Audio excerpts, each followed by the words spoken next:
O CENG-RS nasceu há mais de 80 anos para ser a casa do Roberto, da Marta, do Sadi, do Antônio, da Eduarda, do João, do Irineu, da Vera, do Zé Carlos, da Ruth, do Heraldo, da Berê e de tantos outros profissionais.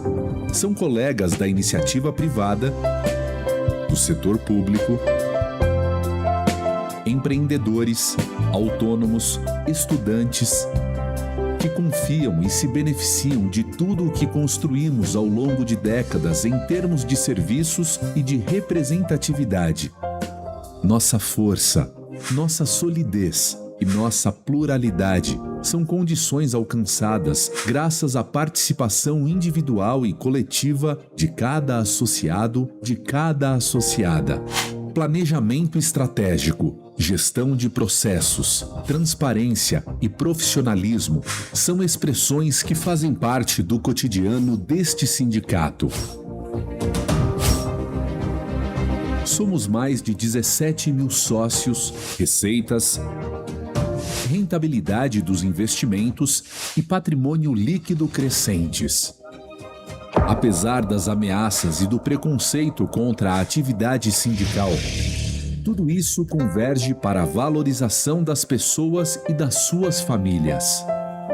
Atento às profundas transformações no mundo do trabalho, às mudanças climáticas e ao indispensável compromisso com a sociedade que nos forma, nos acolhe e nos diferencia, o CENG-RS defende o controle do Estado em setores estratégicos como saneamento, energia, meio ambiente, apoio à agricultura familiar, educação, entre outros. Defendemos a democracia e lutamos para preservá-la em favor do fim das desigualdades. Nossa pluralidade não é uma barreira, pelo contrário, é a nossa força, nosso diferencial. Somos o sindicato de todos e de todas. Venha você também fazer parte deste projeto. Sindicato dos Engenheiros. Nosso maior projeto é você. Tá vendo esse evento incrível ao seu redor? Você sabia que está participando de um evento que conta com o patrocínio do Divulga Mútua? A Mútua é a caixa de assistência dos profissionais da engenharia, da agronomia e das geociências. Há mais de 45 anos caminhamos ao lado de todos vocês profissionais, oferecendo benefícios, auxílios, seguros, previdência complementar, planos de saúde e uma infinidade de soluções que tornam sua jornada pessoal mais leve e segura. Com o Divulga Mútua, a gente fortalece o papel da Mútua como incentivadora da formação e da capacitação e dá maior visibilidade às nossas profissões. Sabemos como elas merecem destaque. O Divulga Mútua tem como missão divulgar a importância da engenharia, da agronomia e das geociências para o desenvolvimento sustentável do nosso país e para a competitividade econômica nacional. Apoiar sua capacitação promovendo eventos comprometidos com seu avanço e aprimoramento é investir em um futuro mais inovador, justo e com mais oportunidades para todos. Aproveite o evento e não perca a oportunidade de conhecer a Mútua. Além de acreditarmos em iniciativas que valorizam o conhecimento, o crescimento profissional e o futuro das nossas profissões, também te apoiamos em sua caminhada pessoal com vários benefícios exclusivos para você. Por isso, se você ainda não é associado, venha para a Mútua. Acesse nosso site e associe-se. Se você quiser saber mais sobre o Divulga Mútua e a que iniciativas ela se aplica, também pode descobrir tudo por lá.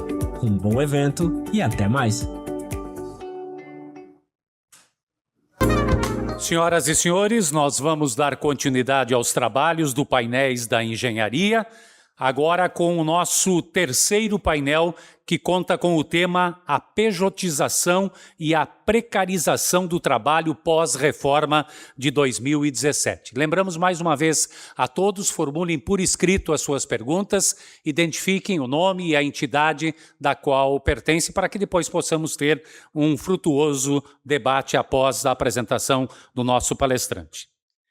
Nosso palestrante sobre este tema, a pejotização e a precarização do trabalho pós-reforma de 2017, é o Dr. Marcelo José Ferlin D'Ambroso. Dr. Marcelo é desembargador do trabalho do TRT da 4ª Região, doutor em Direitos Humanos e Ciências Jurídicas e diretor de Relações Institucionais do IPEA-IPETRA. Então, com a palavra, o nosso desembargador para a sua apresentação. Seja bem-vindo.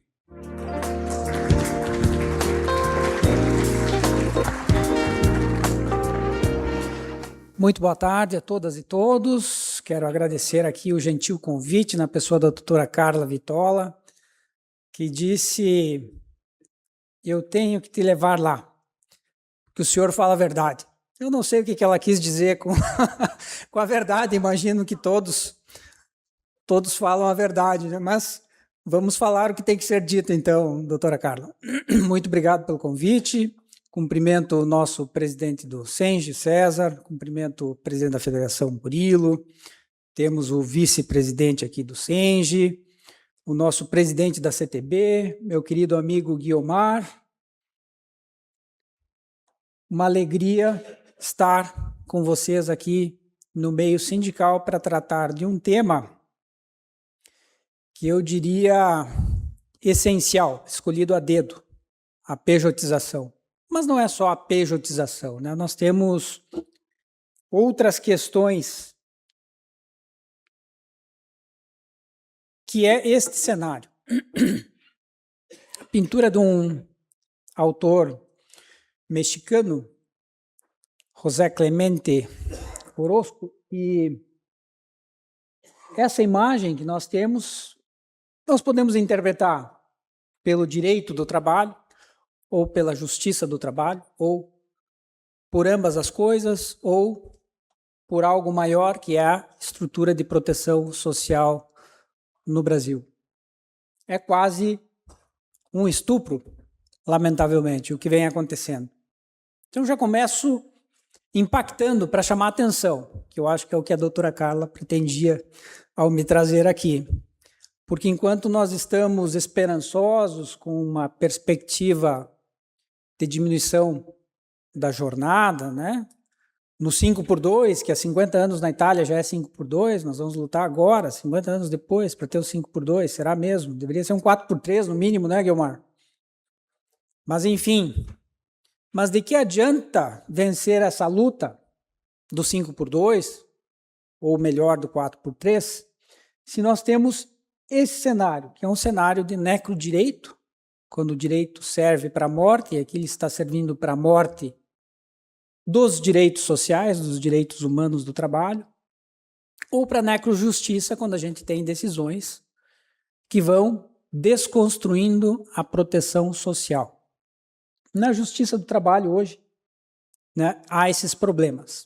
O problema dos sejusques, que eu gosto de frisar, que entraram como centros de mediação e conciliação ao arrepio da lei, porque isso era previsto lá para o cível, e para a área trabalhista, a lei de arbitragem excepcionou por uma lei especial que não veio.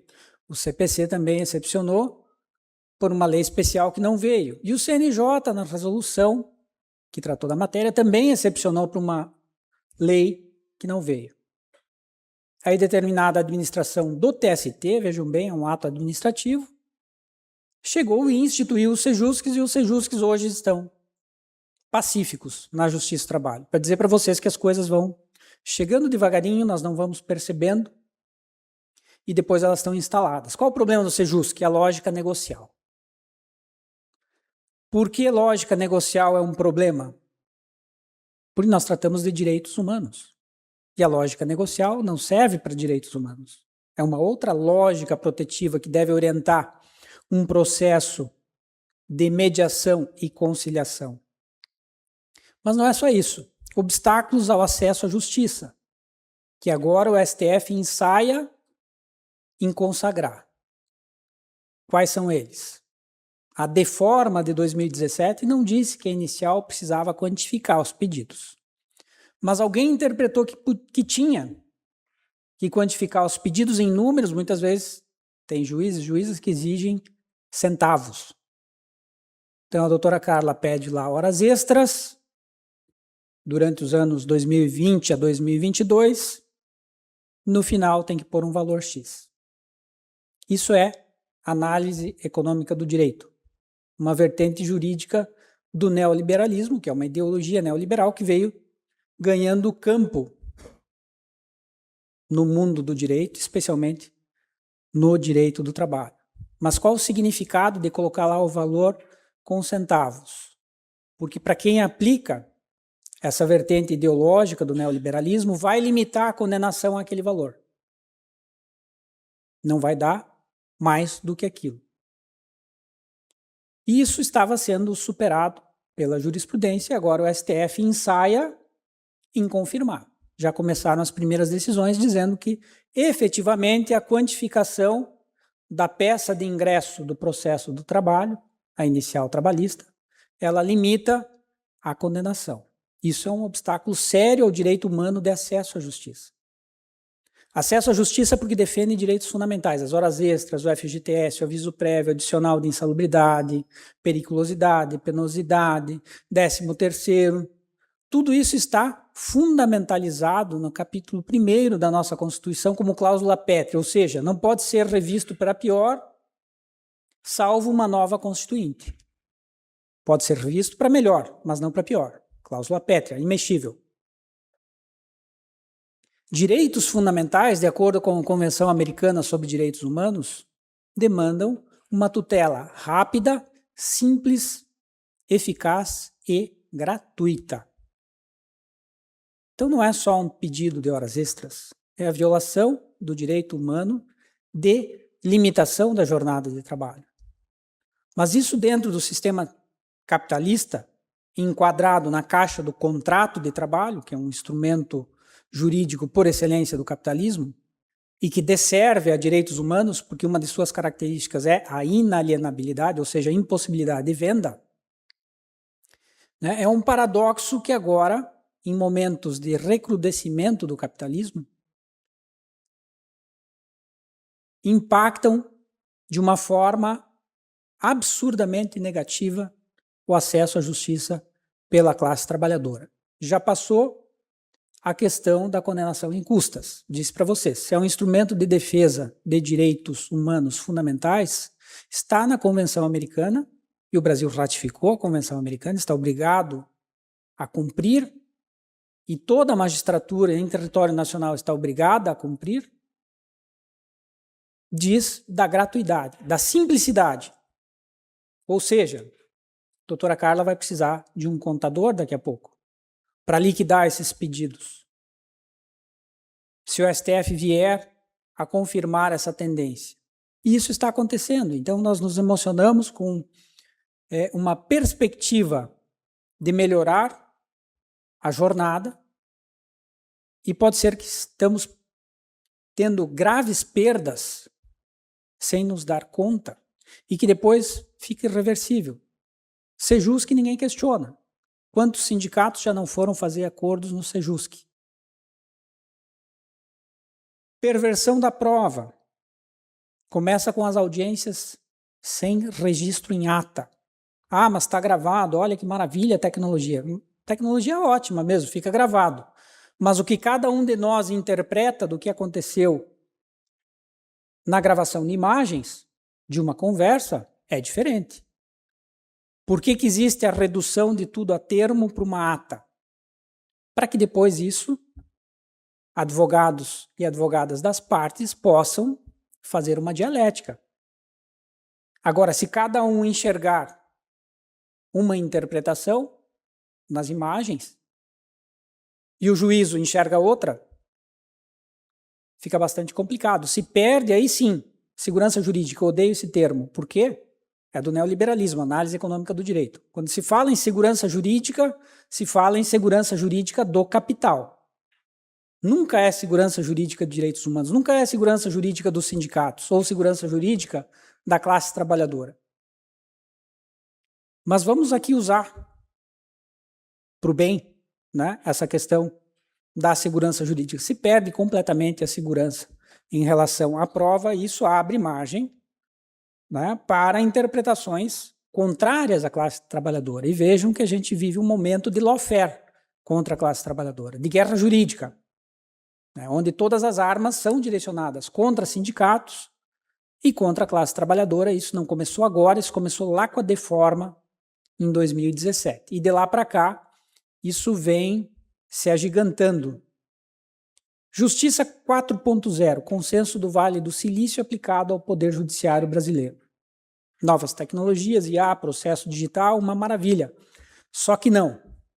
Por quê? Porque nós dependemos das Big Techs. A incidência de IA, quem é que nos traz? Nos traz o Gemini.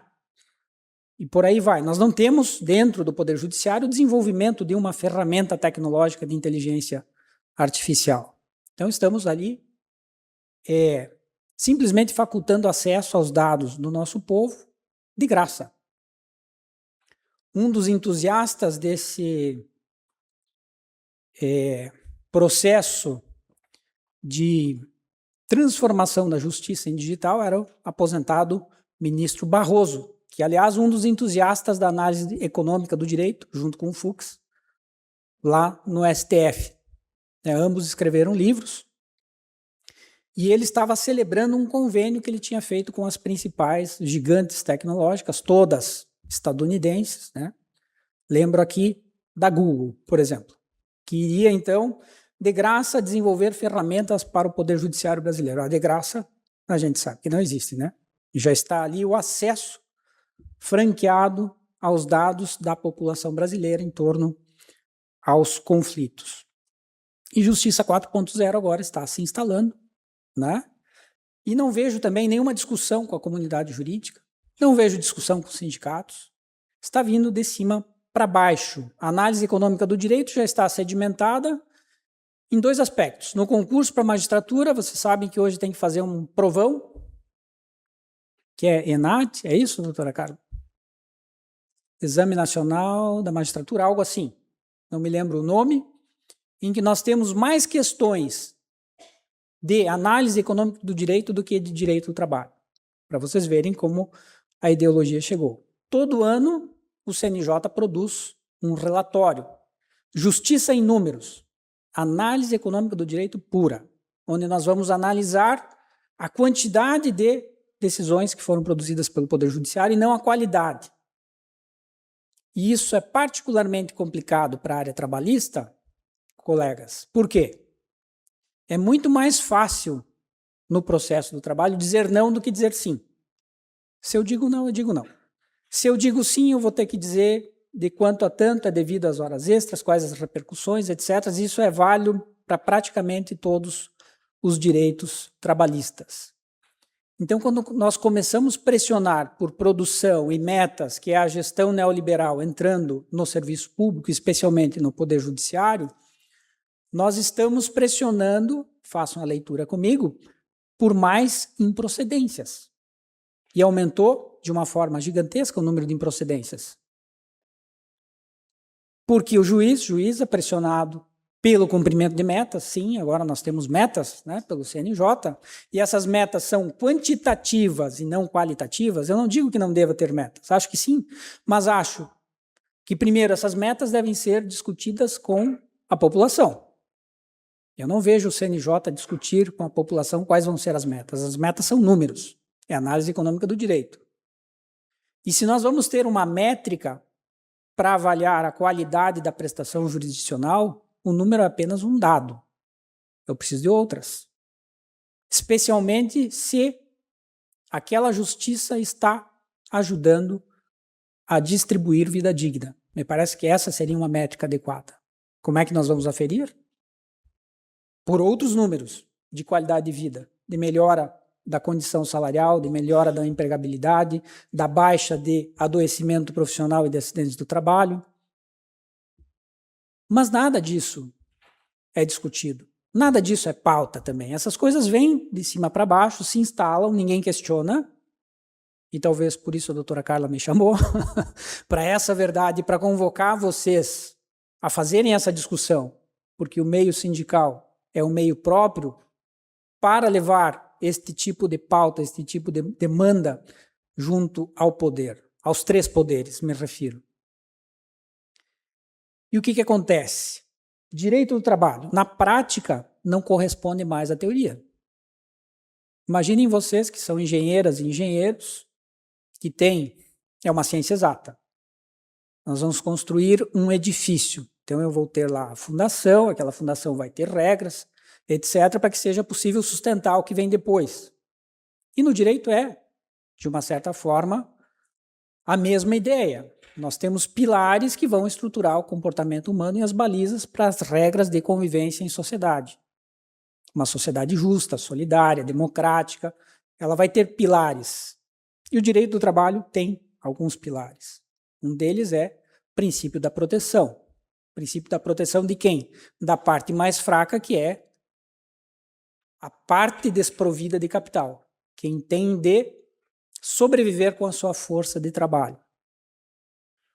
Pois bem, princípio da proteção, regra da norma mais favorável. O que significa? Entre duas normas, eu vou aplicar a que for mais favorável à pessoa trabalhadora, e se vier uma mais desfavorável, ela não retroage. Ela não vai ser aplicada a relações pretéritas. O que fez o TST e o STF? Disseram que a deforma de 2017, que alterou 102 artigos para pior, nenhum para melhor, da classe trabalhadora, retroage para situações do passado. Então aqui nós começamos a desmontar um dos pilares que estruturam a proteção social trabalhista, que não é só no Brasil, né? Esses princípios foram feitos por um jurista uruguaio, Américo Plar Rodrigues, e hoje são encampados na doutrina internacional. Desidratação de direitos humanos fundamentais. Se nós pegarmos os julgamentos do STF, nós vemos uma tendência a favorecer o outro lado.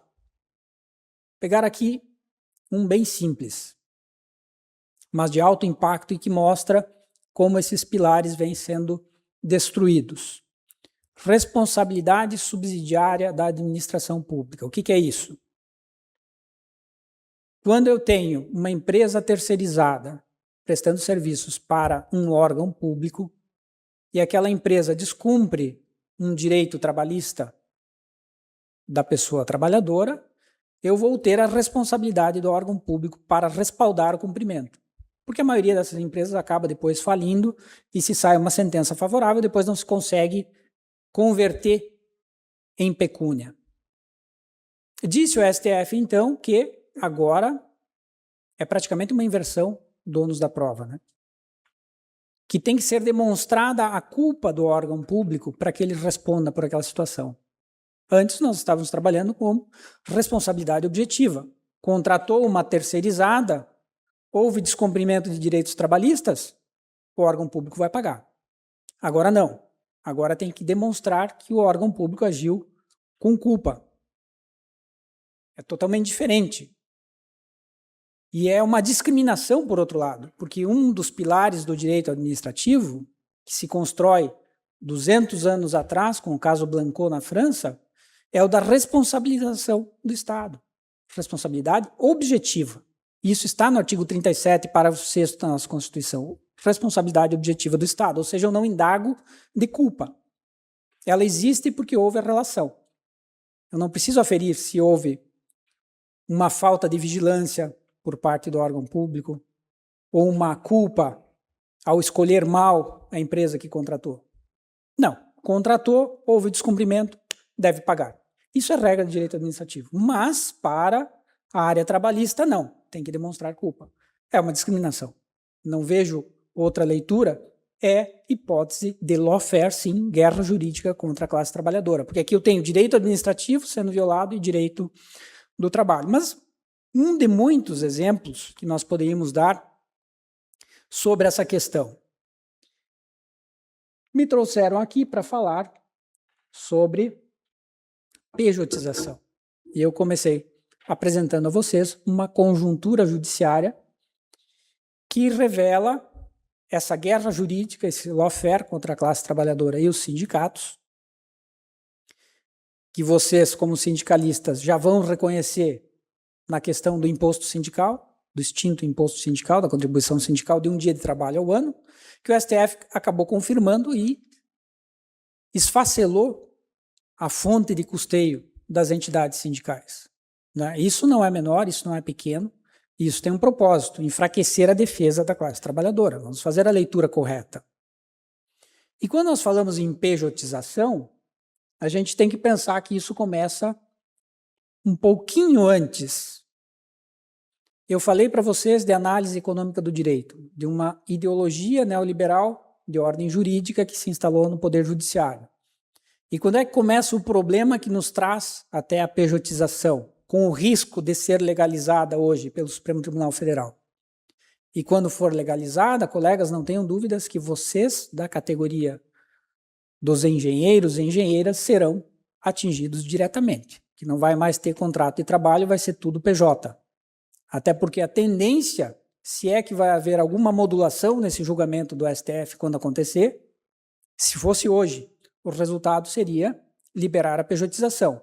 Talvez com alguma modulação, que seria dizer quem ganhar acima do teto da Previdência pode ser PJ, abaixo do teto não. Como aqui nós estamos com uma categoria que é bem remunerada, acima do teto da Previdência, não é? A tendência é todo mundo virar PJ, de forma legalizada pelo Supremo. E o que significa virar PJ? É perder os direitos, é perder FGTS, é perder limitação de jornada, não é só as horas extras, é perder o limite da jornada, é perder as regras de proteção ambientais laborais. Porque se é uma pessoa jurídica, qual é a razão da proteção das regras de segurança e medicina do trabalho? Que se vire. Não é isso? Então, tem uma questão muito mais ampla, que é exatamente isso. Significa a destruição da proteção social. É acabar com o direito do trabalho. Mas dizia para vocês que isso começa antes. E aí tem um livrinho do Herbert Marcuse, que é da Escola de Frankfurt, da área crítica do direito, escrito lá nos anos 60, mas muito interessante, O Homem Unidimensional. Por que eu trago isso? Porque ele fala na racionalidade tecnológica se convertendo em uma racionalidade política, né? Quando a sociedade industrial avança, acaba criando uma forma de vida unidimensional, orientada pela tecnologia e pela racionalidade. Isso dominando todos os campos. E aqui nós estamos tratando de direitos humanos do trabalho. Então, absolutamente em choque. Isso acaba criando um direito unidimensional, também orientado por essa racionalidade tecnológica, que vai se converter numa racionalidade jurídica. Onde? Onde começa o problema? Na súmula 331, doutora Carla, que dizia que terceirização da atividade fim não podia haver terceirização, e atividade meio era permitido. E aí a gente começa a pensar na faculdade de Direito, onde é que eu aprendi sobre atividade meio e atividade fim, Guiomar? Eu não aprendi. Por quê? Porque é da administração de empresas, não é do direito. É a mesma coisa que alguém trazer um conceito de medicina para vocês na engenharia. Isso se implantou na área trabalhista e foi racionalizado e verteu numa jurisprudência de mais de 30 anos, separando atividade meio, atividade fim, mas não é jurídico. Não tem nada a ver com direito humano, tem a ver com administração e gerenciamento de empresas. Estão vendo como é que as coisas acontecem, nós não questionamos, e elas vão abrindo caminho, devagarinho, para a maldade, para coisas mais terríveis. Então, o ápice da unidimensionalidade, dessa incorporação da racionalidade tecnológica, me parece, vem aqui com o tema 725 do STF, quando legalizou a terceirização. O que disse o precedente? A lícita terceirização ou qualquer outra forma de divisão do trabalho entre pessoas jurídicas distintas, independentemente do objeto social das empresas, mantida a responsabilidade subsidiária. Por enquanto, que talvez daqui a pouco nem responsabilidade subsidiária vai ter mais. O que isso traduz? Direito como espelho do mercado e linguagem de poder. Qual poder? Poder econômico. Não poder de direitos humanos. Não poder das bases. Não poder do povo.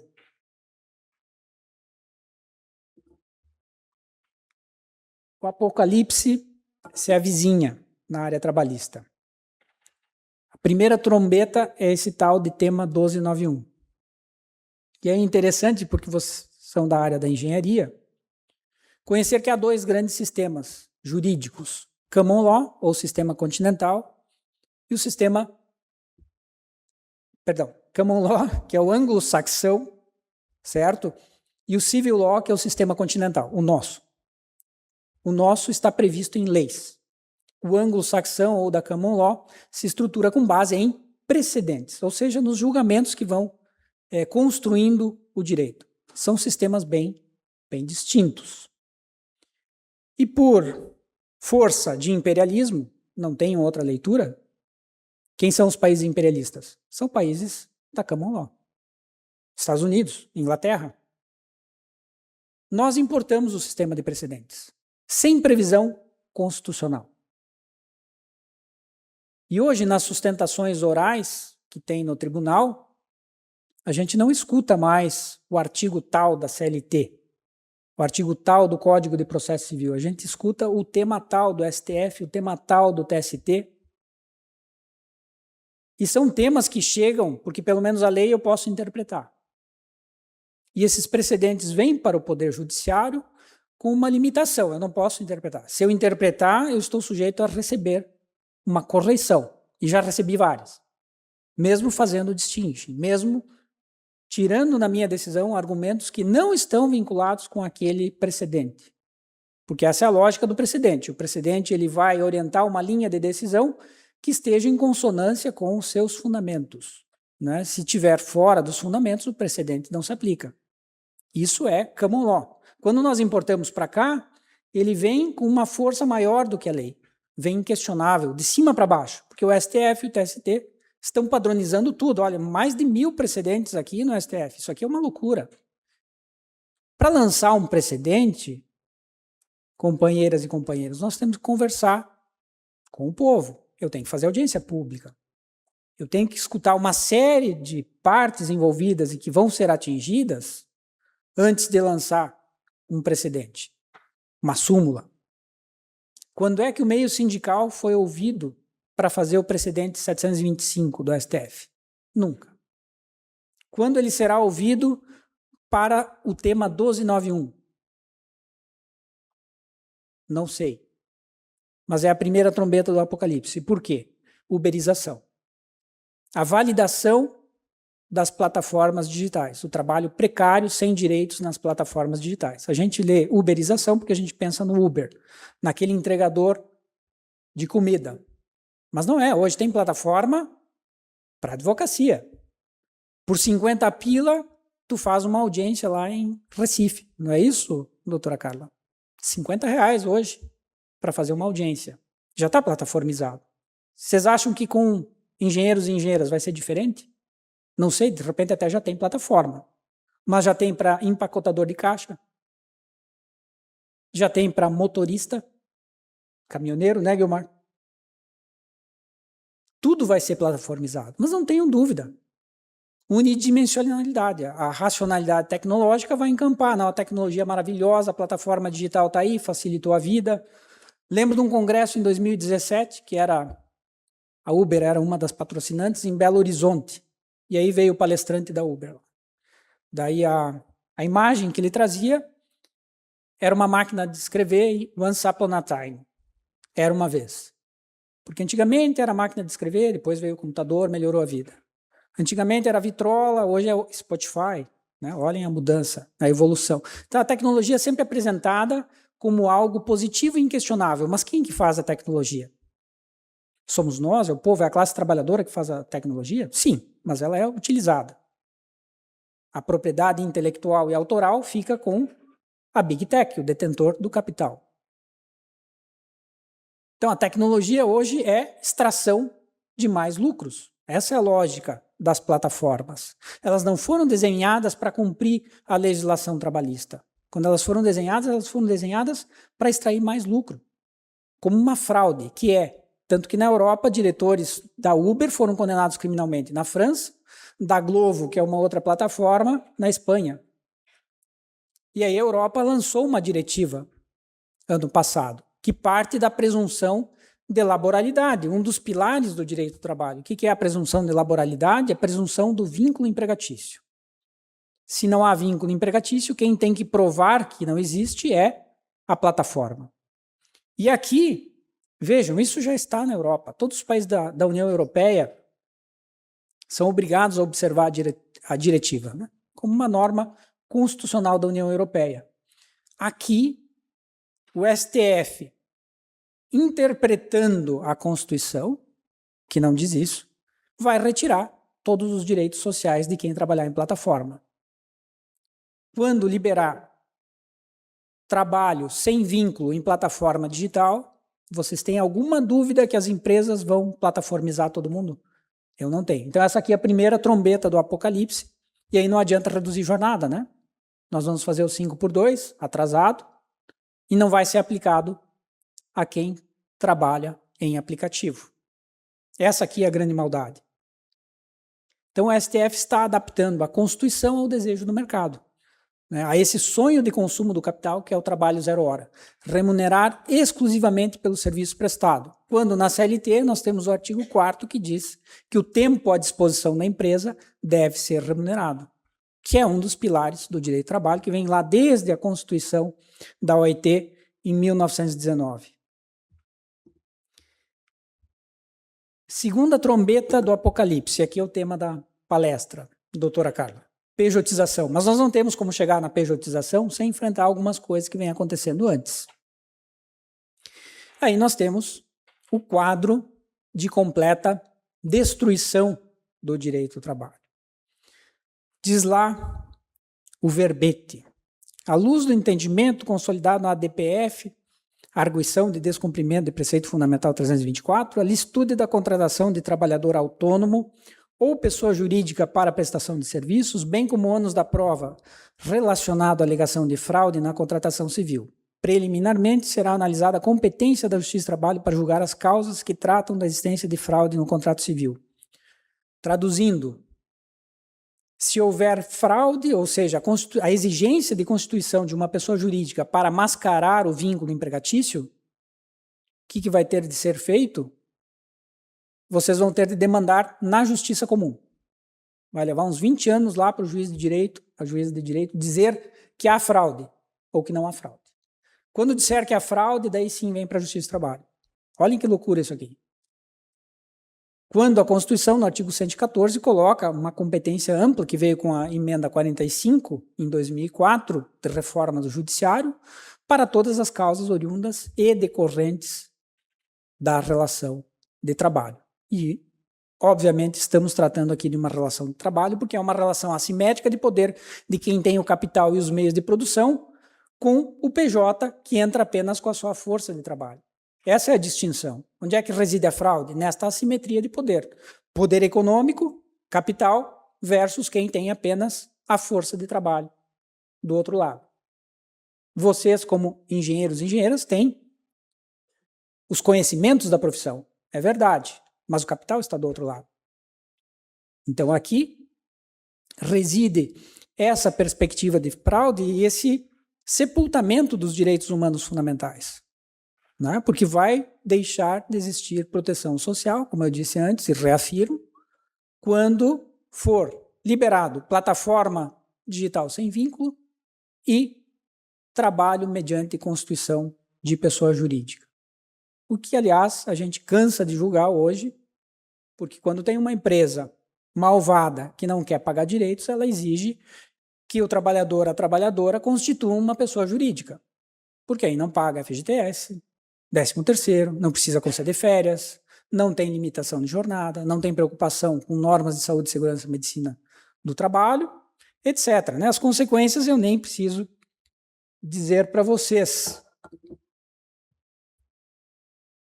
Então entramos nessa sociedade unidimensional. Vamos atualizar o conceito de Herbert Marcuse.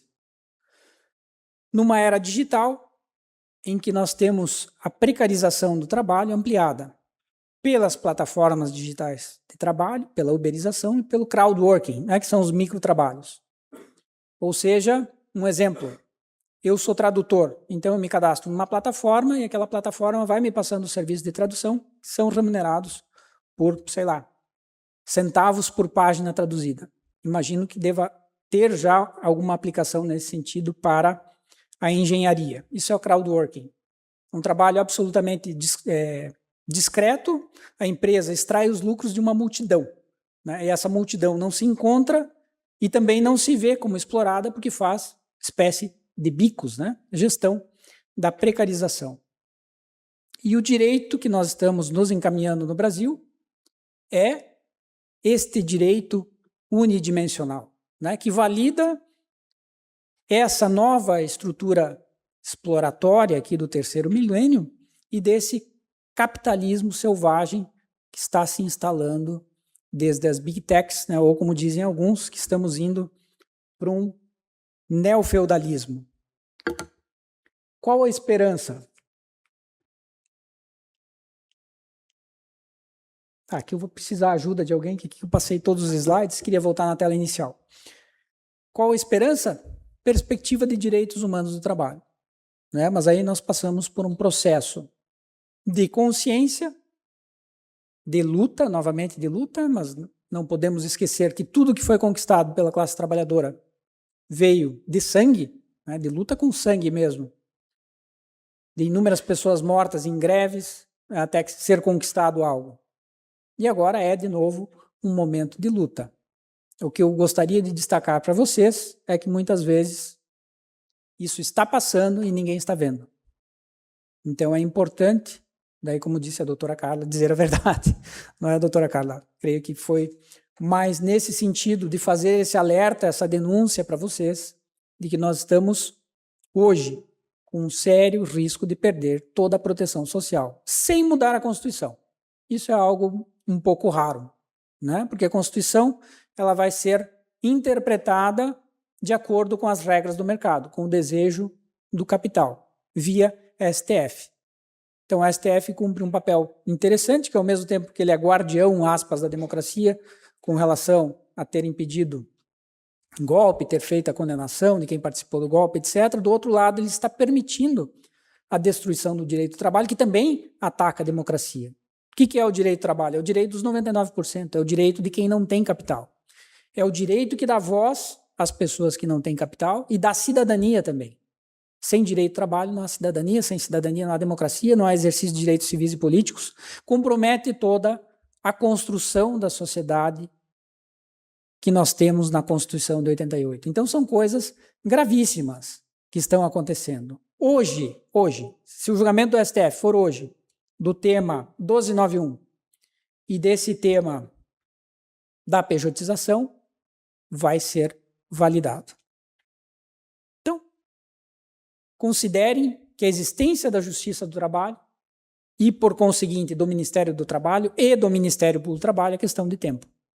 Imagino que se passa pejotização e uberização, nós íamos ficar gerindo acervos, né? Que um prazo médio de uns 5 anos termina o acervo, pode liquidar com a Justiça do Trabalho, que é uma conquista da classe trabalhadora. Se é todo mundo PJ e eu não tenho mais identificação de trabalhador, trabalhadora assalariados no sistema, para que existir Ministério do Trabalho? Deixa de existir. Já foi extinto uma vez, né? Quando assumiu o Bolsonaro, extinguiu o Ministério do Trabalho em 2019, 2021, 2 anos depois foi obrigado a reinstituir. Algo similar aconteceu com o Pinochet no Chile. Estou vendo a Abigail aqui. Tudo bem, Abigail? Prazer encontrá-la. E também Ministério Público do Trabalho. Toda essa estrutura estatal de proteção social, que é uma conquista de vocês, ela vai perder a razão de ser. Então, atenção.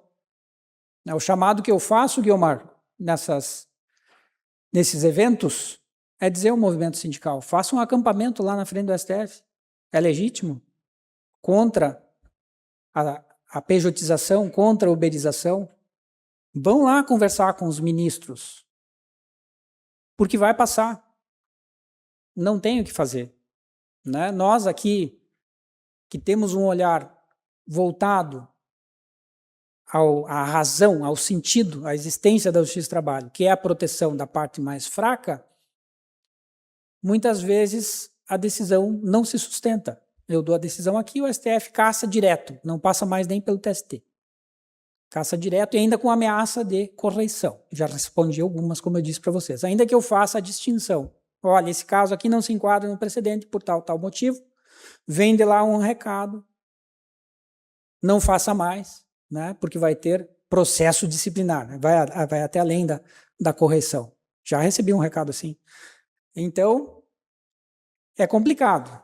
Né? Eu queria dar esse recado a vocês. A esperança está em entender os direitos trabalhistas como direitos humanos, passa pela conscientização de vocês, pela conscientização do Poder Judiciário, mas, sobretudo, de um trabalho de vocês no STF, no CNJ, no TST, porque o que eu vejo é cada vez mais um distanciamento do Poder Judiciário da classe trabalhadora e dos sindicatos. Né? Se antigamente nós tínhamos na Justiça do Trabalho uma aproximação que se dava ao natural, com a representação classista, que todo mundo condena, mas bem mal ou bem, vocês estavam lá. Estavam no Poder Judiciário. Eu acho que ela deveria ser repensada. Na fase conciliatória, em vez de ser JUSC, vamos pensar em reinstituir a representação classista, que funciona muito melhor que ser JUSC. Sempre funcionou. Para que vocês estejam representados dentro da Justiça do Trabalho, que é a justiça de vocês. E no CNJ, me parece que é fundamental ter representação sindical. Para que essas pautas de Justiça 4.0, de inteligência artificial, tenham um outro lado para considerar. Né? E o próprio Conselho Superior da Justiça do Trabalho, muitas vezes, que é um órgão de cúpula de administração da Justiça do Trabalho, toma decisões que afetam os direitos de vocês na prática, nos processos, vocês nem tomam conhecimento. Eu estou dando aqui algumas pinceladas. A outra era a tal da geolocalização. Né? Porque quem é o destinatário da prova de geolocalização? A pessoa que usa o celular e se desloca. A empresa não, né? A empresa está no local físico, concordam comigo? Então o bancário entra com ação trabalhista pedindo horas extras e vem lá o banco e pede a quebra de sigilo telefônico, quebra da geolocalização para provar que ele não estava na empresa naquele período que ele está pedindo horas extras. Né? O que é um disparate, prova da maldade, porque até para fins criminais eu só posso quebrar sigilo telefônico de uma pessoa para crimes apenados com pena superior a 2 anos. E ainda se o fato não puder ser provado por outro meio. E no processo do trabalho, isso está sendo validado, olhem, vejam bem. Né? O TRT de Santa Catarina desenvolveu um programa chamado Veritas. Então, pelo Veritas, a juíza coloca o número de celular aqui da doutora Carla, né, e obtém a geolocalização da doutora Carla. Para mim, isso é crime. Né? Está capitulado como crime. Porque não é um processo crime, eu só posso quebrar sigilo de comunicações em processo crime, está na nossa Constituição. E segundo lugar, que ele tem que ser, de acordo com a lei, superior a 2 anos de detenção, para eu fazer essa... E o fato não puder ser provado por outro meio. Então, são 3 requisitos para ver quebra de sigilo de comunicação. E a geolocalização está aí.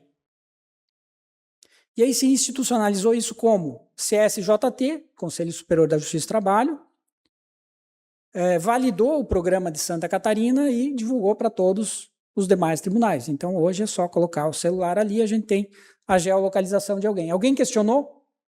Algum sindicato questionou, doutora Carla? Não me parece. Está aí para ser questionado. Então, essas coisas se instalam, esses monstros, né, e vão corroendo desde as entranhas aqui a nossa justiça do trabalho. E é preciso que algo seja feito. E era esse o meu recado. Então, muito obrigado. Fico também à disposição para qualquer comentário.